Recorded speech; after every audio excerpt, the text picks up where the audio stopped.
পুরুষকে সাহায্য করতে চাইলে অন্য কোনো উপায় খোঁজো, আমাকে এসবের জন্য ফোর্স করো না। ব্যাপারটা বোধ অনু, ওই ডাক্তারটা আমাকে প্রচন্ড অপমান করেছে। তুই ডাক্তার হয়ে ওকে উচিত শিক্ষা দিবি। তোমার ইগো স্যাটিসফাই করার জন্য আমি ডাক্তার হব না, আর্টস নিয়ে পড়তে চাই। আমি আর্টস নিয়েই পড়বো, এটাই আমার সিদ্ধান্ত। তুই কি এইভাবেই জেদ করবি? তুমি তোমার জেদের কারণে আমায় ডাক্তার করতে চাইছো? অনু, মুখে মুখে তর্ক করিস না, তোকে আমার কথা শুনতেই হবে। না, আমি শুনবো না। সবার সামনে অনু তার মায়ের স্বপ্ন ভেঙে ছাড়খাড় করে দিল।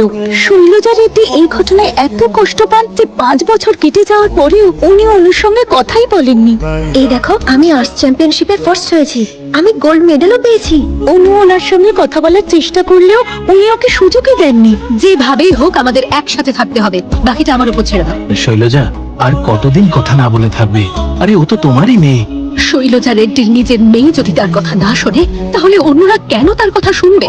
ও আমাকে অপমান করেছে। আমার মেয়ে হলে ও আমার কথা শুনতো, কিন্তু ও আমার স্বপ্নগুলো ভেঙে চুরমার করে দিয়েছে। একবারও ও নিজের মায়ের কথা ভাবেনি। প্রথমে ওই ডাক্তার আমায় অপমান করলো, তারপরে ও অপমান করলো। ও একবারের জন্য আমার মান, আমার সম্মানের কথা ভাবেনি। আমি ওর সঙ্গে এবার তখনই কথা বলবো যখন ও ডাক্তার হবে। আমারও খুব খারাপ লেগেছে, কারণ আমার মা আমাকে বোঝেনি। তাই আমি ঠিক করেছি, উনি নিজে এসে কথা না বলা পর্যন্ত ওনার সাথে আমি কথা বলবো না। আবার কি নাটক? নাটক না, অসুখ। দেখে কিন্তু বোঝার উপায় নেই। খাবার কি নিজে খায় নাকি সেটাও খাইয়ে দিতে হয়? তার জন্যও অ্যাসিস্ট্যান্ট আছে। ওই দেখো কুমারী, মনে হয় ওর জন্যই ওর জন্ম হয়েছে। বসে তো মেয়ে না পুরো আগুনের গোলা। কিন্তু একটা কথা বলি, এই মেয়েটা কিন্তু আপনার বাবাকে টাইট দিতে পারবে। আপনি শুধু বৌদিকে বিয়ে করে আনুন, বাকিটা উনি বুঝে নেবেন। এখানে একটা মেয়ে আছে, ওকে ইনভাইট কর না প্লিজ। সে কে দাদা? আরে বাবার একদম জেরক্স কপি। চল আমার সঙ্গে, আমি দেখাচ্ছি। আমাদের কলোনি ভালো লেগেছে তো? হ্যাঁ, তুমি এখানে কেন এসেছো?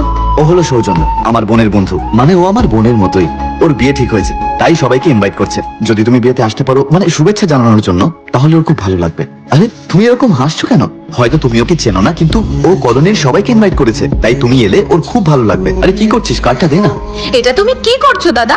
উনি না এলে কোনো অনুষ্ঠানই হবে না, আর বিয়ের তো কোনো প্রশ্নই ওঠে না। প্রথম কার্ড আমি ওনাকেই দিয়েছি, তারপর সবাইকে দেওয়া শুরু করেছি। তোমরা একে অপরকে চেনো?